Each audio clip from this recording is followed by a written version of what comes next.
The phone buzzed on Kim Hajene's desk at exactly 2:47 a.m. He stared at the unknown number, then at the message that glowed on his screen. "Baby, I need you, I'm ovulating."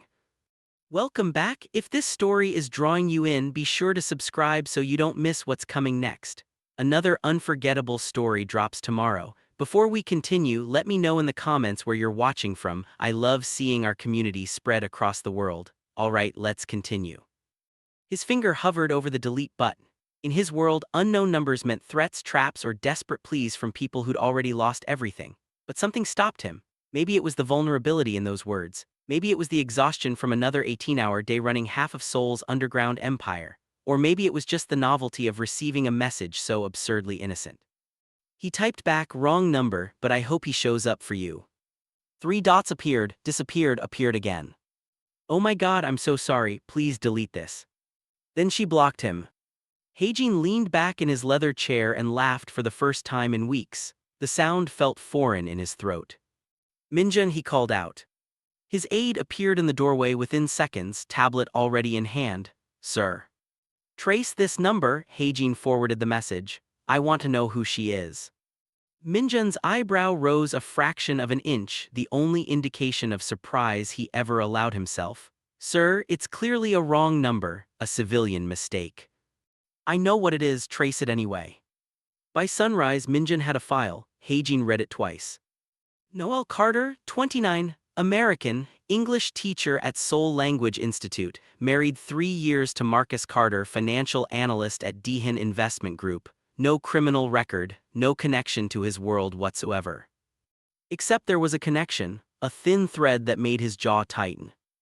Marcus Carter worked under Park Doyan, who reported directly to Cho Jin-woo's financial network. Cho Jin-woo, who'd been trying to push Hajene out of Gangnam for the past 2 years. Cho Jin-woo, who'd killed Hajene's mentor and called it business. "This complicates things," Minjun said carefully. Hajene stared at the photo on the screen. She had kind eyes, the sort of eyes that shouldn't exist anywhere near people like him or Cho Jin-woo. "Pull up everything on the husband. I want to know what he had for breakfast 3 months ago." "Already done," Minjun swiped through screens. "Gambling debts, approximately 47 million won across 3 establishments, 2 owned by our operations, 1 by Cho's network." He's been hiding this from her. "Almost certainly, his salary barely covers their rent in Yongsan. The debt's been accumulating for 8 months. Hajene studied her photo again. Noel. Even her name sounded like something fragile and temporary, like the first snow that melted by morning. "What else?" Minjun hesitated, which meant the news was bad. "He's been seeing someone, a hostess at Club Velvet in Gangnam, Cho Jin-woo's club." The rage came slowly, building from somewhere deep in Hajene's chest. He didn't understand it, didn't question it, just felt it settle into his bones like an old friend. "Watch her," he said quietly. "I want to know where she goes, who she talks to, if she's safe." "Sir, with respect, getting involved with someone connected to Cho's network." "Did I ask for your opinion?" "No, sir." "Then watch her, keep distance. If the husband or anyone from Cho's operation approaches her aggressively, I want to know immediately." Minjun bowed slightly and left. Hajene looked at the message again. "Baby, I need you." How long had it been since someone needed him for something other than violence or money? How long since someone looked at him and saw anything worth needing at all? He forwarded her photo to his phone and walked to the floor-to-ceiling windows overlooking Seoul's glittering skyline. Somewhere in those millions of lights, she was probably lying awake, mortified by her mistake, wondering why her husband hadn't come home again. His phone buzzed. Another report from Minjun, this one with surveillance footage from Seoul Language Institute. He watched Noel laugh with her students, patient and bright, explaining something with animated hand gestures. She wore a yellow cardigan that looked soft and worn, the kind of thing someone kept because it was comfortable, not because it was expensive. When the lunch bell rang, she ate alone at her desk, checking her phone every few minutes. Waiting for a message that wouldn't come. Hajene made a decision that would change everything. Before we continue this journey together, if you're already hooked on Noel and Hajene's story, hit that subscribe button and drop a comment below telling me what you think will happen next. Will Hajene protect her from afar, or will he make contact? Let's find out together. 3 days later, Hajin sat in a cafe across from Seoul Language Institute at 3:15 p.m., exactly when Noel finished her last class. He'd been there twice before, watching, learning her patterns. She always stopped at this cafe on Wednesdays, ordered an Americano, and sat by the window for exactly 20 minutes before heading home. Today, every other table was occupied by his people, dressed as students and office workers, making sure no threats materialized. The bell chimed, she walked in, and Hajin felt something in his chest constrict. She looked tired, beautiful, but tired in a way that had nothing to do with sleep and everything to do with disappointment that had been accumulating for months. She ordered her coffee and turned toward her usual seat. He was already sitting there. Their eyes met and he watched recognition flicker across her face. The wrong number. She'd seen his profile photo when he'd replied. Her cheeks flushed red, she started to turn away. "Please," he said in English, keeping his voice gentle. "It's just coffee, no obligations." Noelle froze, her Americano trembling slightly in her hand. She should walk away. Every reasonable instinct told her to leave immediately, but something in his voice, in the careful way he watched her, made her hesitate. "I don't talk to strangers who trace my phone number," she said quietly. Hajin smiled. "Smart, you should always be cautious, but I didn't trace you to frighten you, I traced you because I was worried." "Worried about someone who sent you an embarrassing text by accident? That doesn't make sense." "Doesn't it?" He gestured to the empty chair across from him. 5 minutes, if you're uncomfortable you can leave, I promise I'm far less dangerous than I look." That was a lie and they both knew it. But Noel sat down anyway. "You're American," he observed, switching to English. His accent was subtle, refined. "California. Oregon, and you studied abroad. Your English is too perfect to be just from classes here." "London. 3 years for my MBA before my father called me home." He sipped his espresso. "Before we go further, I should introduce myself properly. Kim Hajene." He watched her face carefully. Most people in Seoul knew his name or at least recognized it with a flicker of fear, but Noel just nodded politely.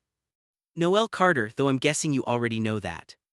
"I do. I also know you teach English literature. You've been in Seoul for 4 years and you're married to a man who doesn't deserve you." Her expression hardened. "You don't know anything about my marriage." "I know he hasn't answered your calls in 3 days. I know he missed your anniversary last month. I know you sent that text at 2:47 a.m. because you were lying awake alone, hoping that maybe intimacy would fix whatever's broken between you." Noel's hands tightened around her cup. "You have no right." "You're correct, I don't, but I'm going to say it anyway because someone needs to." Hajin leaned forward, his dark eyes intense. "You deserve better than waiting for someone who stopped showing up a long time ago." Tears gathered at the corners of her eyes and she blinked them back furiously. "Why are you doing this? What do you want from me?" "Nothing, I want nothing from you." His voice softened. "I just wanted to make sure you were okay, that's all." "I'm fine." "You're not, and that's okay too." They sat in silence for a moment. Outside, Seoul moved past the window in a blur of traffic and humanity. Inside, something fragile hung in the air between them. "I should go," Noel whispered. "You should, but before you do, take my number." He slid a card across the table, plain white, just his name and phone number in simple black text. "If you ever need anything, help, advice, or just someone to talk to who won't judge you, call me. I don't need charity from strangers." "It's not charity, consider it friendship extended in advance." He stood, leaving money on the table for both their drinks. "I hope your husband realizes what he's about to lose, but if he doesn't, I hope you realize what you're about to gain." He walked out before she could respond. Noel sat there for another 10 minutes, staring at the card. She should throw it away, should forget this ever happened, should go home and try harder to fix her marriage. Instead, she slipped the card into her wallet. That night, Marcus came home at midnight, reeking of perfume that wasn't hers and alcohol he'd promised to quit drinking. He barely looked at her before collapsing into bed. Noel stood in the bathroom, staring at her reflection. When had she become this person? When had she started accepting crumbs and calling it love? Her phone buzzed, a message from an unknown number. "I know you probably think I'm intrusive and inappropriate, you're right, but I also know you're stronger than you think you are." good night, Noel. She should block him, should delete the message and forget Kim Hajene existed. But instead, she saved his number. The next 2 weeks passed in a strange duality. Her marriage continued its slow collapse. Marcus became more distant, more secretive, more absent. He stopped making excuses and just stopped showing up. And Hajene became a quiet presence in her life. Not intrusive, never crossing lines, just there. A text in the morning, I hope today is kind to you. A recommendation when she mentioned needing a good book, try this, it reminded me of you. Once, when she'd had a terrible day and posted vaguely about it on social media, a delivery arrived at her school. Jasmine tea and American cookies she hadn't been able to find anywhere in Seoul. The note said simply, for bad days, H. Her coworkers noticed. Who's sending you gifts? Her friend Jisoo asked, eyeing the package. Just a friend. A friend who sends you your favorite tea from America, that's some friend. Noel couldn't explain it, didn't want to examine it too closely. Hajene felt like a lifeline she hadn't known she needed, appearing exactly when she was drowning. But she wasn't naive. She'd looked him up after their coffee meeting. The search results were carefully curated, but she could read between the lines: business owner, real estate investments, connections to powerful families. And rumors, always rumors about the kind of business that happened in shadows. She should be afraid, should cut contact. But when Marcus forgot her birthday entirely, coming home 3 hours late with no explanation and no apology, it was Hajene's message that made her cry. Happy birthday, Noel, you deserve to be celebrated today and every day, I hope you know that. She texted back for the first time, thank you, that means more than you know. His response came immediately, are you okay? No. Where are you? Home, it's fine, just a bad day. 3 dots appeared and disappeared several times, then, do you trust me? Noel stared at the question, she barely knew him, she knew she shouldn't trust him. She typed, I don't know, should I? I've never given you a reason not to, but trust isn't about logic, is it? It's about instinct. What does your instinct say? Noel closed her eyes. Her instinct said that Kim Hajene, whoever he really was, had shown her more genuine care in 2 weeks than her husband had in 2 years. My instinct says yes. Then meet me, same cafe, 20 minutes, let me take you somewhere you can breathe. She should say no, should stay home and wait for Marcus to remember she existed, should be the good wife who didn't meet strange men at cafes. But she grabbed her coat instead. Hajene was waiting outside the cafe when she arrived, leaning against a black sedan that probably cost more than her annual salary. He wore dark jeans and a simple sweater, looking less like the businessman from their first meeting and more like someone her age, someone normal. Except nothing about him was normal. Where are we going? She asked. Somewhere quiet, somewhere you can tell me what happened or we can sit in complete silence, your choice. He opened the passenger door. I promise you're safe with me. The drive took them along the Han River, away from the crowded neighborhoods and into an area where the city lights reflected off the water like scattered stars. Hajene parked at a small overlook, deserted this time of night. They walked to the railing and for several minutes neither spoke. He forgot, Noel finally said. My birthday, he forgot completely, came home late, didn't even notice I'd been crying. She laughed bitterly. I made a cake, how pathetic is that? I made my own birthday cake and ate it alone.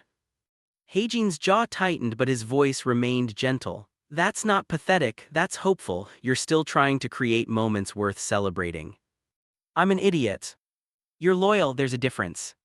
When does loyalty become stupidity? He turned to face her fully, when it's only flowing in one direction. When you're drowning trying to save someone who's already swimming away. He reached out slowly, giving her time to pull back and brushed a tear from her cheek.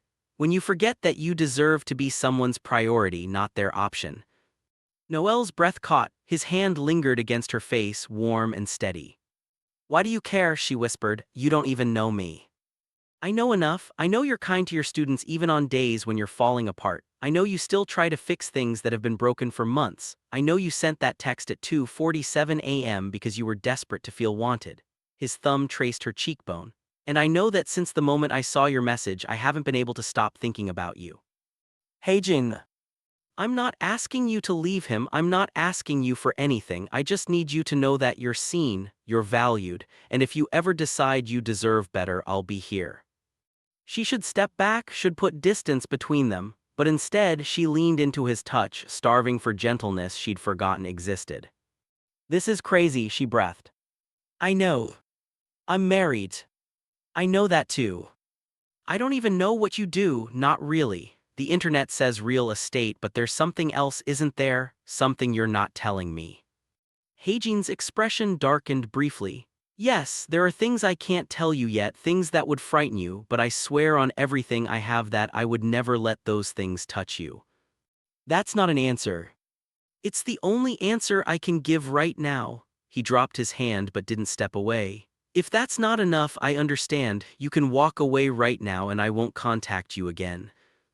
Noel looked at him, really looked. At the intensity in his dark eyes, the careful control in his posture, the way he held himself like someone used to violence but chose gentleness with her, she should be terrified. But all she felt was safe. I don't want to walk away, she admitted. Something flickered in his expression, relief, triumph, tenderness. Then don't, let me be here for you, however you need, whatever that looks like. They stood by the river for another hour, talking about everything except the complications between them. He told her about studying in London, about missing Seoul's food and his mother's cooking. She told him about Oregon rain and teaching English to students who sometimes understood her better than her own husband did. When he drove her home, he didn't try to kiss her, didn't push for more. He simply said, "Happy birthday, Noel, you deserved better today." She watched his car disappear into Seoul's night traffic and felt something shift inside her chest. Something that felt dangerously like hope. Inside her apartment, Marcus was passed out on the couch, his phone face down beside him. On impulse, she picked it up. It unlocked on the first try. He'd never changed the password from their anniversary date, even though he'd forgotten the day itself. The messages loaded, and Noel's world tilted sideways. Baby, I miss you, when are you leaving her? Tonight was amazing, I can't wait until we don't have to hide anymore. Did you tell her yet? You promised you would. The messages went back months, dozens of them, hundreds, photos she couldn't bear to look at for more than a second. Her husband, her marriage, everything she'd been trying to save. Already dead. Noel didn't cry, didn't scream, didn't wake him up to demand answers she already had. She walked to their bedroom, packed a bag with shaking hands, and called the only person who'd made her feel real in months. Hajene answered on the first ring. Noel, what's wrong? You said if I ever needed anything, her voice cracked. I need somewhere to go, I can't be here, I can't. Where are you? Home, but I can't stay, I can't look at him, I can't. Send me your address, I'm already in the car. Hajene, it's 1 a.m. I don't care, send me your address. She did, then she sat on the edge of the bed she'd shared with Marcus for 3 years and waited, her packed bag at her feet, her world crumbling around her. Hajene arrived in 12 minutes. He must have driven like a demon through Seoul's empty streets. She met him outside, not wanting Marcus to wake up and cause a scene, not wanting to have any conversation in that apartment ever again. Hajene took one look at her face and understood everything. You found out. He's been cheating for months, maybe longer. Her voice sounded hollow, disconnected. I knew something was wrong, I just didn't want to believe it could be that. I'm sorry, he reached for her bag. Come on, you're not staying here. I can get a hotel. No, you're coming with me. His tone left no room for argument. You're in shock, you shouldn't be alone. The fight drained out of her, she was so tired. Tired of trying, tired of pretending, tired of being the only person invested in her own marriage. Okay. Hajine's penthouse was nothing like she expected. She'd imagined something cold and modern, all glass and steel. Instead, it was warm, filled with dark wood and soft lighting, books on every surface, art that looked collected rather than purchased for decoration. Guest room is this way, he said, leading her down a hallway. Private bathroom, anything you need. I'll be in my room if you need me, but I won't disturb you. Noel stood in the doorway, suddenly uncertain. Hajene, I don't know what I'm doing. I just ran away from my husband into the home of a man I barely know. This is insane. He set her bag down gently. It's self-preservation, there's nothing insane about that. He moved closer, his presence solid and reassuring. Noel, look at me. She did. You're safe here? I meant what I said by the river. I'm not asking you for anything. You need space from him, you have it. You need time to think, you have it. You need someone to just exist near you while you process this. I'm here. His hand cupped her face. Whatever you need, no expectations, no conditions. The tears she'd been holding back finally broke through, great, shaking sobs that tore through her chest. Hajene pulled her against him, one hand in her hair, the other wrapped around her back, holding her together while she fell apart. I tried so hard, she gasped between sobs. I tried everything, why wasn't I enough? You were always enough, he was the one who failed. Hajene's voice was rough with barely contained anger. This isn't your fault, do you hear me? None of this is your fault. Then why does it hurt so much? Because you loved him, because you invested everything into something that mattered to you. That's not weakness, Noel, that's strength. It just means you chose wrong, not that there's something wrong with you. She cried until she had nothing left, and Hajene held her through all of it, murmuring reassurances in both English and Korean, his heartbeat steady beneath her ear. When she finally quieted, he guided her to sit on the edge of the bed. I'm going to make you tea, something to help you sleep.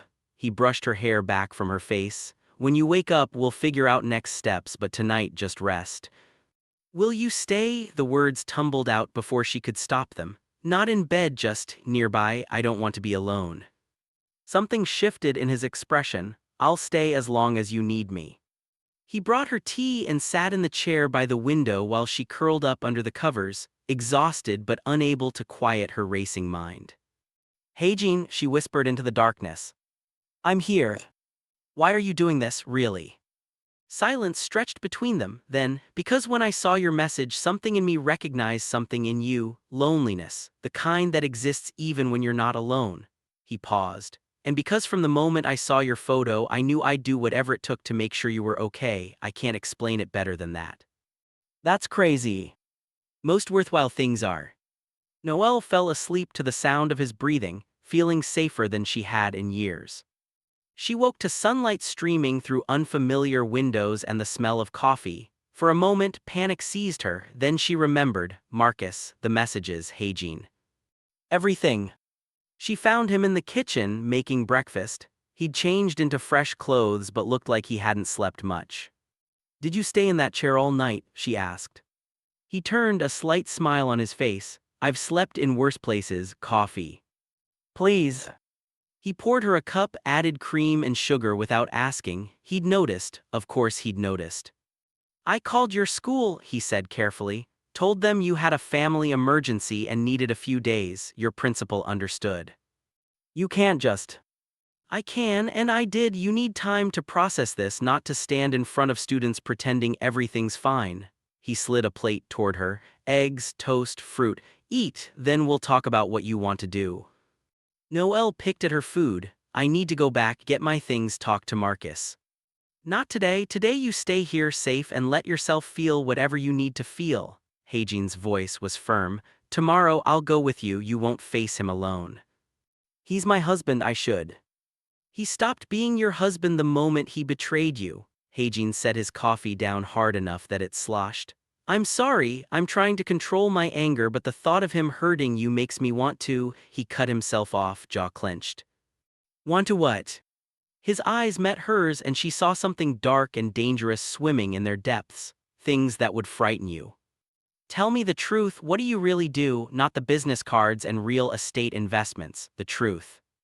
Hajene studied her for a long moment, weighing his words. I run operations that exist in the spaces between legal and illegal, protection, information, enforcement. I control territories, manage disputes, ensure certain businesses run smoothly without government interference. He didn't look away. People call me many things, most of them are accurate. You're a criminal. By some definitions, yes. By others, I'm a businessman who operates in markets the law pretends don't exist. He leaned against the counter. I've done things I'm not proud of. I've hurt people who threatened what's mine, and I would do it all again to protect the people I care about. Noel should have been terrified, should have grabbed her bag and run, but all she could think was that he'd been honest when he could have lied. Does Marcus know about what you do? No, but his boss does. His boss works for someone I've been at war with for 2 years. Hajine's expression hardened. That's why I had you investigated. I needed to know if you were a trap, a plant, something designed to get close to me. And you're exactly what you appear to be, someone good who got tangled up with the wrong person. He moved closer. But you need to understand what this means. If my enemies discover you're here under my protection, you become a target. If Marcus realizes you're with me, it could escalate into something dangerous. Maybe I should go then. No, the word came out sharp, almost desperate. I can protect you, I will protect you, but you need to know what you're walking into if you stay. Noelle set down her coffee cup with shaking hands. Why would your enemy care about Marcus's wife? Because Marcus is deeply in debt to people in Cho Jin-woo's network, 47 million won in gambling debts. Your husband has been making deals, trading information, doing whatever it takes to stay afloat. Hajine's voice softened. I'm sorry, I know this is a lot. The room spun. He told me everything was fine. He said his job was going well. He lied. He's been lying about everything. Noelle laughed, but it came out broken. So I'm not just married to a cheater, I'm married to a criminal who's in debt to your enemy. That's just perfect. You were married to him? Past tense. Hajine crossed to her, tilting her chin up gently. Whatever happened before today doesn't define what happens next. You get to choose now. You get to decide who you want to be and who you want in your life. I want to be someone who doesn't cry every 5 minutes. You're allowed to cry. You just lost your marriage and discovered your husband is not who you thought he was. Tears are appropriate. What if I want something else? The words came out barely above a whisper. What if I want to stop feeling like a victim and start feeling like a person again? Hajine's thumb brushed across her cheekbone. Then we make that happen, whatever you need. I need to not think about Marcus for 5 minutes. I need to feel something other than betrayal and humiliation. She met his eyes. I need to remember what it feels like when someone actually wants me. Noelle, his voice carried a warning. You're hurt and angry. I won't take advantage of that. What if I'm asking you to? Then I'm asking you to wait, to be sure. He didn't step back, didn't drop his hand. When this happens between us, and it will happen, make no mistake, I want you certain. I want you choosing me because you want me, not because you're running from him. You sound very confident about this. When? I am, because I see the way you look at me, the way you lean toward me even when you're trying not to. His other hand came up to frame her face. Because I've been half in love with you since that accidental text, and I think you feel it too. That terrifies you, I understand, but don't mistake my patience for lack of desire. Noelle's breath caught. You can't love me, you barely know me. I know you take your coffee with too much sugar because you're still homesick for American coffee that doesn't taste like battery acid. I know you underline passages in books when something moves you. I know you check your phone compulsively because you're always hoping someone cares enough to reach out. I know you're loyal to a fault and brave beyond reason. His forehead touched hers. I know enough. This is insane. You keep saying that, but you're still here. She was, God help her, she was. If you're as captivated by Noelle and Hajine's impossible connection as I am, don't forget to like this video and drop a comment telling me, should Noelle trust Hajine completely, or is she walking into danger? Let me know what you think. They spent the day in careful proximity. Hajine worked from his home office while Noelle sat in his living room, pretending to read but mostly staring into space, processing the implosion of her life. He brought her lunch without being asked, sat with her in companionable silence, didn't push for conversation or decisions. As evening approached, her phone started buzzing. Marcus, finally awake and noticing she was gone. Where are you? We need to talk. Noelle, answer me right now. This is ridiculous, come home. She blocked his number. Good, Hajine said from the doorway, he doesn't deserve access to you. He'll come looking for me. Let him, he won't find you here. How can you be so sure? Because this building is more secure than most government facilities, because my people monitor everyone who comes within 100 meters, because I've made it very clear that your safety is my priority. He sat beside her. You're protected, Noelle, I promise you that. That night she lay in the guest room, listening to Seoul's distant traffic, thinking about the man in the next room who'd upended her life in the best possible way. Her phone buzzed, a new number. She almost didn't look, but something made her check. The message was a photo, Marcus with a woman, clearly intimate, clearly recent. Below it, "He's been using you, thought you should know, a friend."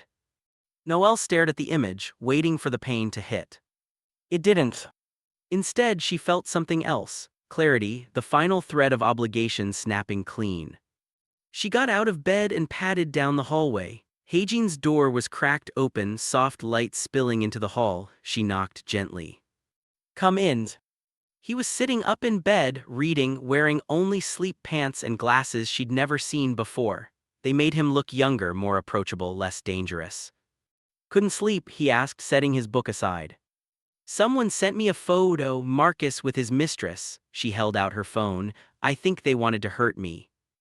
Hajine's expression darkened as he looked at the image. "That's Cho Jin-woo's mistress. She works at his club." He handed the phone back. "This is a message, a warning that they know about you, about Marcus's debts." "Are you saying I'm in danger?" "I'm saying they're testing boundaries, trying to rattle you." He pulled her to sit on the edge of his bed. "How do you feel seeing that photo?" "Free," she admitted. "Is that wrong? Shouldn't I be devastated?" "You were already devastated. This is just confirmation." His hand found hers. "There's nothing wrong with feeling relief when something painful finally ends." "I want a divorce as soon as possible." "I'll have my lawyer contact you tomorrow. She's excellent and discreet." "I can't afford an excellent lawyer." "You're not paying." "I am." "Hajine, this isn't negotiable. You're under my protection now, and that includes legal support." His grip tightened. "Let me help you, please." She looked at their joined hands, his long fingers wrapped around hers. "Why are you doing this? And don't tell me it's just because you care. There has to be more." "There is more." He raised their hands to his lips, kissing her knuckles softly. "I'm doing this because the thought of you hurting makes me want to burn down the world. Because when I look at you, I see a future I didn't think I could have. Because you walked into my life by accident and changed everything." His eyes met hers. "Is that enough truth for you?" "It's terrifying." "I know. I'm still married. For now. I'm a mess." "You're perfect." "Hajine, I can't." Her voice broke.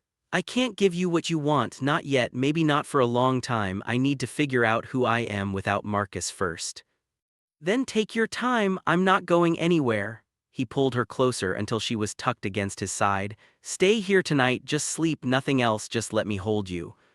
She should say no, should maintain boundaries, but she was so tired of being strong, of being alone.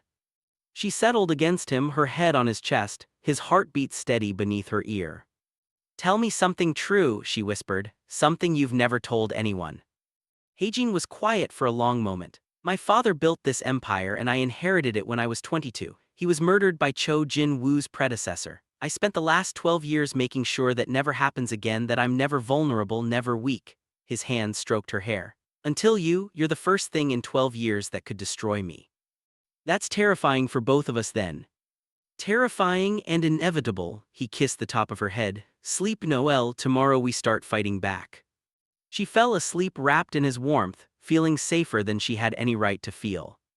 The next morning, Hajine's lawyer arrived. Kim Soo-eun was sharp-eyed and efficient, laying out divorce options with clinical precision. "Given his adultery and financial deception, you have grounds for a fault-based divorce. We can move quickly." Soo-eun looked between them. "But you should be prepared for him to fight back. Men like Marcus don't like losing control." "Let him fight," Noelle said firmly. "I'm done being afraid of him." "Good," Soo-eun smiled. "I like clients with spine. We'll file today."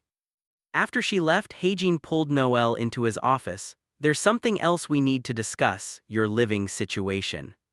"I'll find an apartment." "Stay here, at least until the divorce is finalized and we know Marcus won't cause problems." "I can't live with you, people will talk." "Let them, your safety matters more than gossip." He crossed his arms. "Besides, my team is already watching this place. Moving you would mean reorganizing security, which creates vulnerabilities." "This is about more than security." "You're right, it's also about the fact that I sleep better knowing you're safe down the hall, that I like having coffee with you in the morning, that this penthouse feels less empty when you're in it." He moved closer. Stay, please. Before she could answer, Minjun knocked urgently. Sir, we have a situation. Hajin's entire demeanor shifted, becoming colder, more dangerous. What kind of situation?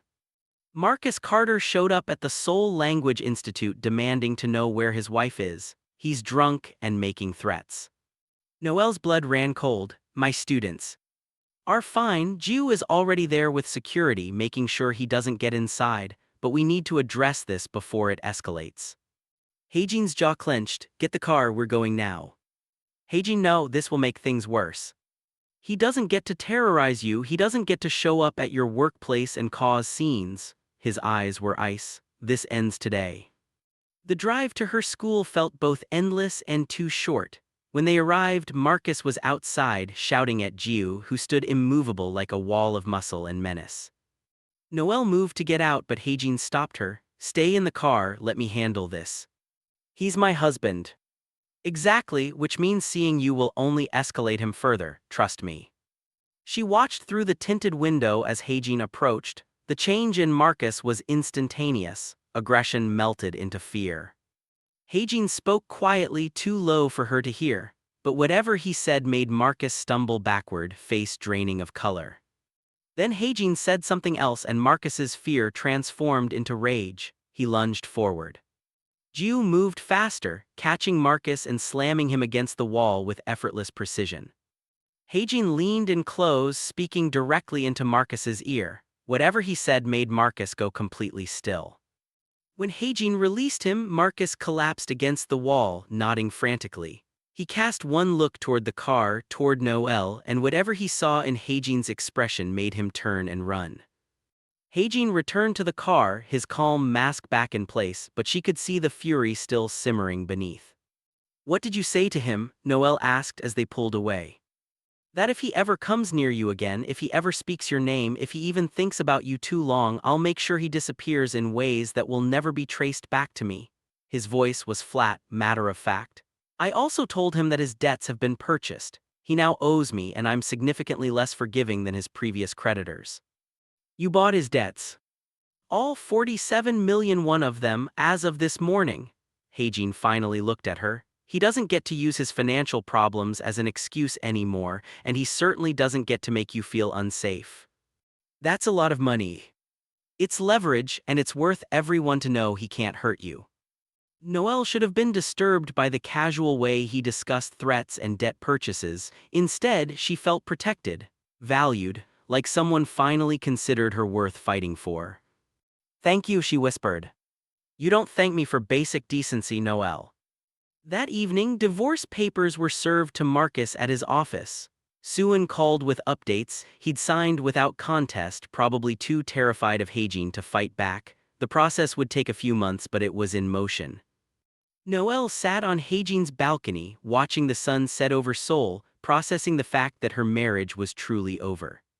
He joined her, pressing a glass of wine into her hand. How are you feeling?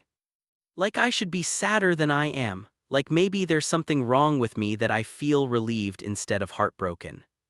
There's nothing wrong with you. You mourned this marriage for months before it officially ended. You're allowed to feel however you feel.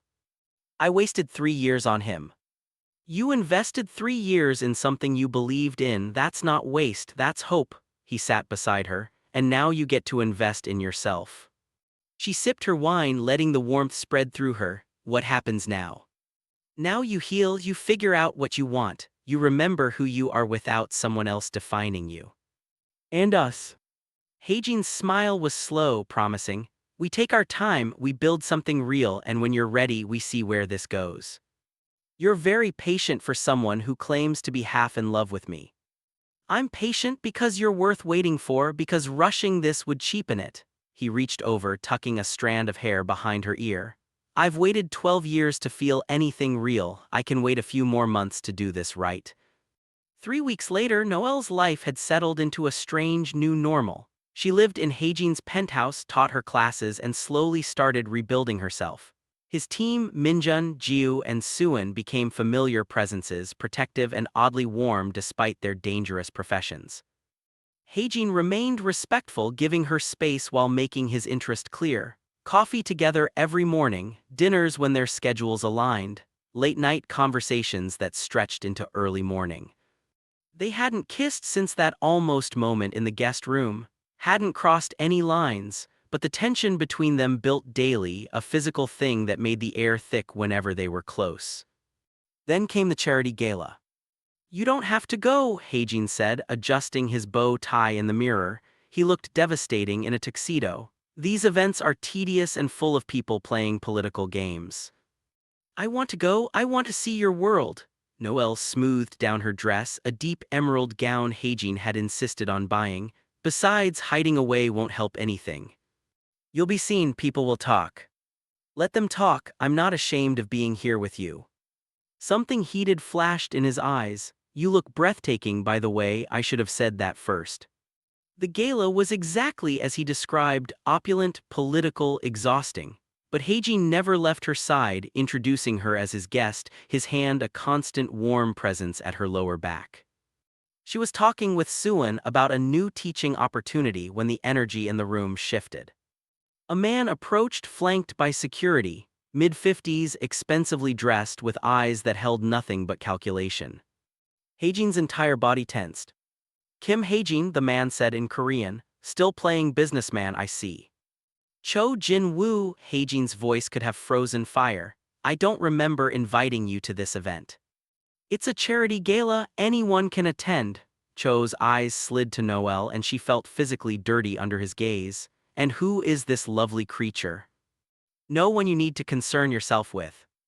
"But I am concerned. When my associate's wife suddenly leaves him and appears on your arm, I become very concerned." Cho smiled, all teeth and threat. "Especially when that associate owes me a considerable amount of money. Marcus Carter's debts are no longer your concern, they're mine now." "Ah yes, your little purchase, clever." Cho stepped closer to Noel. "Tell me, Mrs. Carter, do you know what kind of man you're involving yourself with, the things he's done, the people he's hurt?" "I know enough," Noel said, keeping her voice steady despite her racing heart. "And I'm not Mrs. Carter anymore, the divorce was filed weeks ago."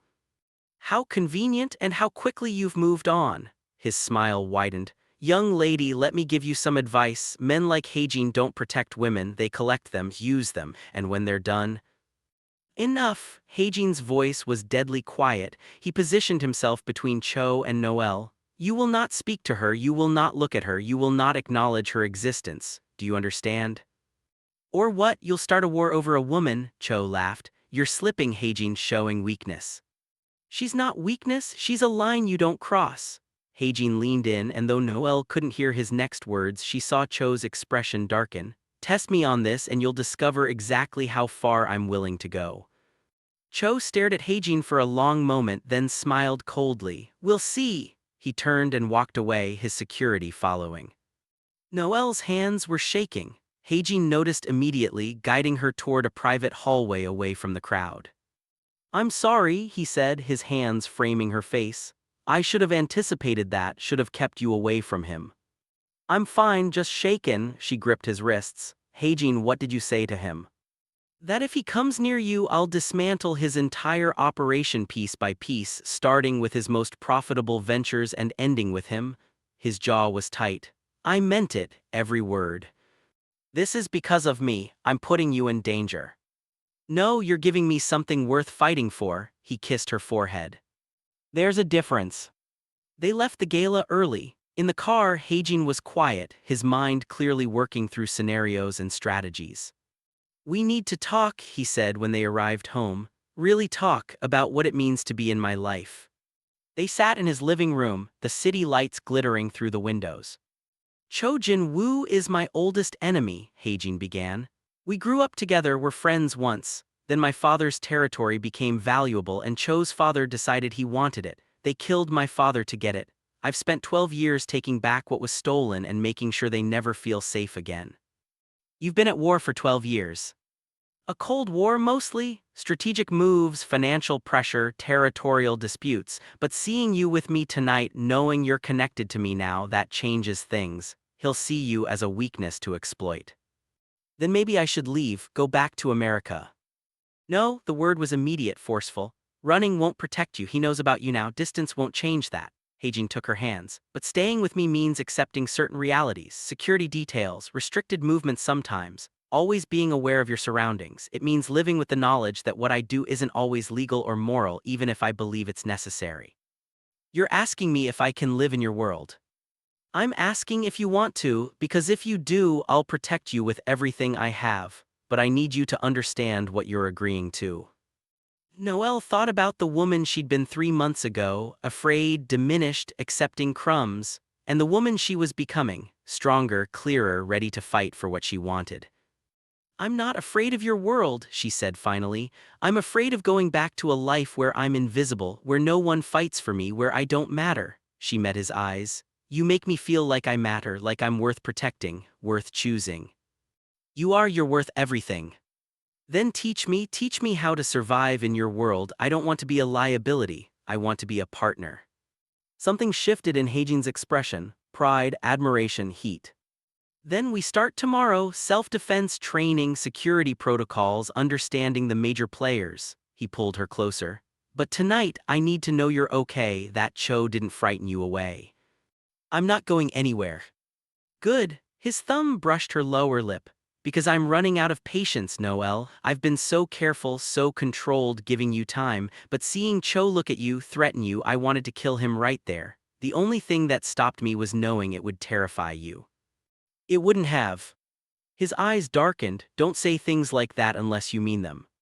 I mean them, I'm not fragile, stop treating me like I'll break. You're not fragile, you're precious, there's a difference. Then stop holding back, stop being so careful. She shifted closer, her hands on his chest. I'm ready, Hajin, I've been ready. Your divorce isn't final yet. I don't care about a piece of paper. My marriage ended months ago, you know it, I know it. Her fingers curled into his shirt. I'm choosing you right now, not because I'm running from Marcus, because I want you. The careful control he'd maintained for weeks finally cracked. He kissed her and it was nothing like she expected, not gentle or tentative, consuming, claiming. Years of loneliness and longing poured into one perfect moment. When they finally broke apart, both breathing hard, Hajin rested his forehead against hers. Once we do this, I won't let you go, you understand that, you're mine and I don't share. I don't want you to let me go, and I don't share either. He smiled, dangerous and promising. Good. That night marked a shift between them, no longer dancing around attraction, no longer pretending this was just protection or friendship. They were together, fully and completely. We're almost at the end of this incredible journey, but before we get there, make sure you're subscribed so you don't miss what happens next. Drop a comment and tell me, do you think Noel and Hajin's love can survive the dangers ahead? Your thoughts mean everything. The next weeks were intense. Hajin taught her to shoot at a private range, his hands steady on her waist as he corrected her stance. Ju trained her in basic self-defense, impressed by how quickly she learned. Minjun walked her through security protocols and emergency procedures. You're a natural, Ju said after she successfully escaped a hold. Most people panic, you think. I'm motivated, Noel replied, wiping sweat from her face. I refuse to be a victim again. But the training couldn't prepare her for everything. Her teaching contract wasn't renewed. The school's director was apologetic but firm. Your association with Mr. Kim has raised concerns among parents. We have to consider our reputation. Noel sat in Hajin's office that evening, trying not to cry. I love teaching. It's the only thing I brought with me from my old life that was truly mine. Then we find you a new position, a better one. He pulled up his laptop. Seoul International Academy has been looking for a literature specialist, better pay, better resources, and the director owes me a favor. I don't want to get hired because of your connections. You won't be, your qualifications will get you hired, my connection just gets you the interview. He kissed her temple. Let me help you, please. She got the interview, and she got the job on her own merits. The night she received the offer, they celebrated at an expensive restaurant overlooking the Han River. To new beginnings, Hajin toasted. To new beginnings, she echoed. His phone buzzed during dessert. He glanced at it and his expression went cold. What is it? Noel asked. He showed her the screen, A text from an unknown number. Enjoying your dinner, she looks beautiful tonight. It would be a shame if something happened to her. Below it, a photo of them at their table, taken moments ago from across the restaurant. We're leaving now, Hajin signaled Jiu, who materialized from his position near the entrance. Get the car, back exit. They were home within minutes, Hajin on the phone the entire drive, his voice clipped and furious as he coordinated with his team. Once inside, he turned to her, pack a bag enough for a week. What, why? Because Cho has declared open season and I'm not keeping you in Seoul where he can reach you. His hands gripped her shoulders. I have a property outside the city, secure, private, my parents' old estate, no one knows about it except my inner circle. Hajin, I can't just disappear, I have classes, responsibilities. Which don't matter if you're dead, his voice cracked slightly. Please, Noel, I can't protect you here, not against someone willing to escalate this publicly. I need you somewhere safe while I handle this. The fear in his eyes convinced her. Okay, but you're coming with me. I'll visit, but I need to stay here, manage the situation. No, either we face this together or I'm not going, she crossed her arms. I meant what I said about being partners, that means you don't get to hide me away while you fight battles alone. You're infuriating. And you're overprotective, we both have flaws, she softened. I'm scared too, but separating won't fix anything, it'll just make us both miserable. He pulled her close, breathing her in. Fine, we'll go together, but if I tell you to run, you run, if I tell you to hide, you hide, promise me. I promise. The estate was beautiful, tucked into the mountains an hour from Seoul. Traditional Korean architecture blended with modern security, cameras, reinforced doors, panic rooms disguised as closets. My mother loved this place, Hajin said, showing her around. She died here peacefully 5 years ago. I couldn't sell it, it felt like giving up the last piece of her. It's beautiful, I can feel the love in it. That night they sat on the veranda, listening to the forest sounds, pretending they were a normal couple on a normal vacation. I want to marry you, Hajin said suddenly. When this is over, when you're divorced and safe and ready, I want to marry you. Noel's breath caught. That's quite a declaration. I'm not good at patience anymore, not with you. He turned to face her. I know it's fast, I know we've only been together a few months, but I've never been more certain of anything. You're it for me, the only person who's ever made me want something beyond survival and revenge.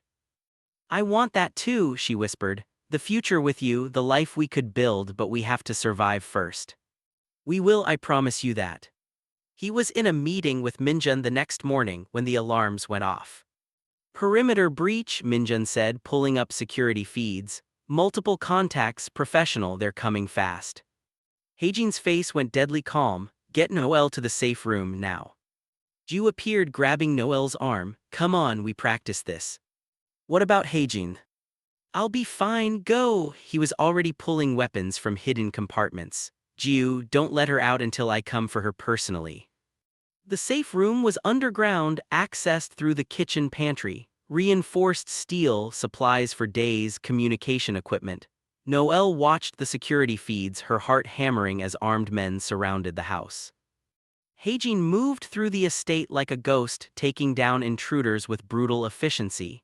Ju and Minjun covered other entrances. The fight was over in 15 minutes, but it felt like hours. When Hajin finally opened the safe room door, he was bruised and bleeding from a cut above his eye, but alive. It's over, they're gone or dead. Noel threw herself at him, checking his injuries with shaking hands. You're hurt. I'm fine, just scratches, he cupped her face. You followed protocols, you stayed hidden, I'm proud of you. Who were they? Mercenaries hired by Cho. His expression was murderous. This is a declaration of war, he doesn't get to walk away from this. The next day, Minjun traced the attack back to Cho's operation. Hajin made calls, assembled evidence, called in favors from people Noel didn't want to know about. I'm ending this, he told her, permanently, but I need you to stay here with Ju while I handle it. Absolutely not, I'm coming with you. Noel. No, you promised we were partners, that means I face the dangerous parts too, she grabbed his hand. I won't let you push me away when things get hard, that's not how this works. He stared at her for a long moment, then nodded. Fine, but you stay in the car with Ju, you don't get out no matter what happens, agreed. Agreed. The meeting took place at a neutral location, a private room in a hotel owned by neither side. Hajene brought evidence of Cho's operations enough to bury him legally and criminally. You have two choices, Hajene said, laying documents across the table. Walk away from all operations in Seoul. Sever all ties with Marcus Carter and anyone connected to my territories, or I release this to every prosecutor and journalist in Korea. Cho's face was purple with rage. You're bluffing.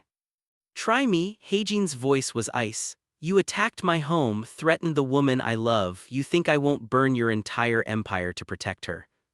She's made you weak. She's made me focused, there's a difference. Hajene leaned forward. Take the deal, Cho, because the alternative is your complete destruction and I have nothing left to lose.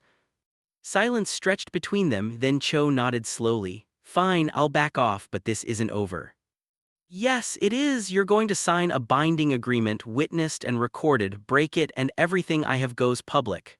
Hajene slid papers across the table. Sign. Cho signed, his hand trembling with rage. Outside, Noel waited in the car, watching through tinted windows as Hajene emerged victorious. Is it over? She asked when he got in. For now, he'll honor the agreement because he has no choice. Hajene pulled her close. We're safe, you're safe. She kissed him, pouring relief and love and gratitude into it. Thank you so much for watching Noel and Hajine's incredible journey from that accidental text to finding true love against all odds. If this story moved you, touched your heart, or kept you on the edge of your seat, please hit that like button. It truly helps more than you know. Subscribe so you never miss another captivating story, and don't forget to turn on notifications so you're first to know when new content drops. I'd absolutely love to hear your thoughts in the comments below. What was your favorite moment? Did you see that ending coming? Your engagement means the world to me and helps this channel grow. See you in the next.